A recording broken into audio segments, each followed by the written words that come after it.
Nous sommes avec M. Cherif Rahmani, qui est ancien ministre algérien, président de la Fondation des déserts du monde et également ambassadeur des déserts et des régions arides. Bonsoir, monsieur. Bonsoir. Alors, est-ce que vous pouvez nous expliquer le principe du pollueur-payeur? Écoutez, c'est un principe relativement nouveau qui fait qu'on n'a pas le droit de donner un permis de polluer à quiconque et qu'il n'y a pas de compensation en termes de pollution et qu'il est nécessaire qu'il y ait une sanction ciblée, individualisée des personnes ou des collectivités ou des entreprises, et je dirais même des États et des organisations qui polluent. Alors, il y a plusieurs manières de faire payer le pollueur. Bien entendu, la dernière, celle que je m'y résous pas, sauf en dernier ressort, c'est la sanction. Mais avant d'arriver à la sanction, je pense qu'il y a ce qu'on appelle le système de l'incitation économique notamment, qui permet de faire rétribuer la collectivité publique atteinte par cette pollution par une contribution généralement financière plus que réparatrice de celle ou celui ou l'organisation qui a été à l'origine de cette blessure. Et bien entendu, cette incitation prend la forme souvent d'une fiscalité incitative qui, au-delà d'un certain seuil de pollution, que les scientifiques, les hommes de science, considèrent comme étant une barrière au-delà duquel le dommage peut être difficilement réparable. Oui, mais ces pays qui polluent, par exemple, ils polluent pour d'autres pays parce que les produits qu'ils produisent, il y a d'autres pays qui en bénéficient. Maintenant, quelles peuvent être les conséquences? Ah bon, c'est tout le débat aujourd'hui international. Vous savez qu'il n'y a pas au niveau des Nations Unies, il n'y a pas de police internationale. Il n'y a pas de sanctions internationales. C'est pour cela que tous les grands accords sur les grands enjeux aujourd'hui, comme celui des climats, sont souvent difficilement contraignantes. Et c'est en ce sens que le système des Nations Unies pousse les pays à converger d'une manière consensuelle, à trouver un point d'accord et à les amener par leur propre volonté à adhérer à cet accord et à ce consensus. On en est là, c'est le système des Nations Unies, ce n'est pas une juridiction, c'est une institution où se syndiquent des États volontairement. Ils peuvent y être comme ils peuvent s'en retirer. Pensez-vous que cette COP21 résoudra cette question?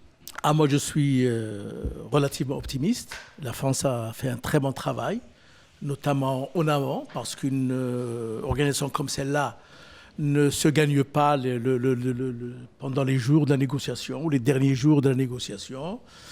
Et le travail a été bien mené en amont. Il a été bien mené aussi sur le plan organisationnel. Il y a une grande sensibilisation de grandes personnalités du président Hollande, en passant par le ministre des Affaires étrangères, en sillonné le monde, ont expliqué les enjeux climatiques et je pense qu'ils ont pu amener les uns et les autres, notamment les États-Unis, la Chine, l'Inde, le groupe Afrique que je présidais déjà à Cancun, à Doha et à Copenhague, et l'Union européenne, les îles, les PMA à adhérer à un minimum de convergence sur la question du climat. Quand on prend l'urbanisation en Afrique, par exemple, les constructions n'ont pas été faites pour prendre en compte cette question du changement climatique. Alors, qu'est-ce que vous pensez est-ce que les villes peuvent être adaptées? Non, parce que le changement climatique est un invité inattendu. Nous parlons de changement climatique depuis quelques années. On n'en parle pas à Rio. Il a fallu la réunion du GIEC, du groupe intergouvernemental sur le climat, tirer la sonnette d'alarme il y a 2 décennies. Et puis, il y a une décennie, il y avait ce qu'on appelle les climato-pessimistes qui ne croyaient pas à la question du climat. Ce n'est que depuis quelques années que de plus en plus, il y a une sorte d'unanimité, entre guillemets, de l'opinion publique. Donc, il est normal que des villes qui sont construites il y a de cela 50 ans, 60 ans, 40 ans, 30 ans, dans les conditions que l'on sait. Parce que l'urbanisation a été accélérée, brutale, simultanée, et a créé des blessures et des concentrations, avec parfois des violences et des effets néfastes et négatifs, et des déstabilisations qui, aujourd'hui, doivent être réglées, en même temps qu'il faut se préparer au dérèglement climatique. Alors, vous avez des défis simultanés importants avec un nouvel arrivant qui est le climat qu'il faut prendre en compte. Alors, c'est un défi terrible pour les autorités locales qui, généralement, n'ont pas les capacités matérielles, financières, techniques, gouvernementales, conceptuelles pour aborder l'ensemble de ces problèmes. Avez-vous une idée de comment on pourrait résoudre cette question? Quelle question? Concernant l'urbanisation, l'adaptation. Je pense qu'il n'y a pas d'autre solution que, il faut une préparation des capacités humaines et de la ressource humaine au niveau de la gouvernance de ces villes, ces écosystèmes complexes, élever leur niveau, les professionnaliser et donc faire les bons choix. Et pour que les peuples, les populations fassent le bon choix, il faut leur faire confiance. Et là, il faut leur donner des droits, déléguer, faire confiance aux citoyens, ne pas truquer ou trafiquer les élections, ne pas voter à la place des citoyens et des populations, et donc revenir à la racine de la racine pour que les gens se sentent représentés, pour que se réapproprient les problèmes qui sont les leurs pour leur devenir. Donc, première question, c'est une préparation professionnelle. La seconde, c'est qu'il y ait une légitimité adossée à des droits de l'homme, à une bonne gouvernance. Et 3, il faut que les États souverains, généralement jaloux de ces compétences, puissent se purger de beaucoup de leurs compétences, de leurs moyens.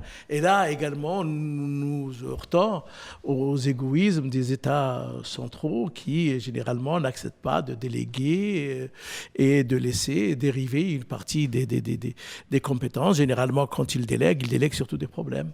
Alors, tout le problème est un problème donc de bonne gouvernance. Et on revient au droit nodal, fondamental, c'est le droit des populations, le droit des citoyens, le droit légitime à s'auto-gérer, à s'auto-gouverner dans la transparence et dans le respect de ces populations. Merci.